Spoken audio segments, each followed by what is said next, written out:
এই বেড়াটির খাবার দে। কি রে শান্তু, তুই কি করতেছস? আমার বাগের জায়গা ব্যস্তাছি।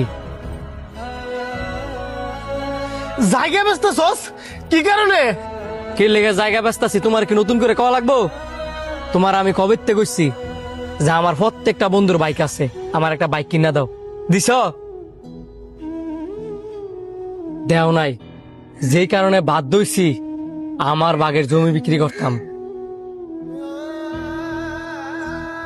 আমি তো তোর ভালোর জন্যই বাইক কিনে দিই না।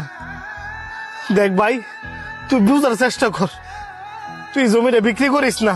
আপনার ভাইয়ের বাগের জমি আপনার ভাই বিক্রি করতেছে, আপনি বাধা দিতেছেন কেন? আর আপনাদের তো জমির অভাব নাই, এক ডিসিম বেচলে তেমন কোনো ক্ষতি হবে না। আপনি আজারা কথা কেন না, দুই ভাইয়ের মাঝখানে ঢুকিয়া ফেসলা গেন না।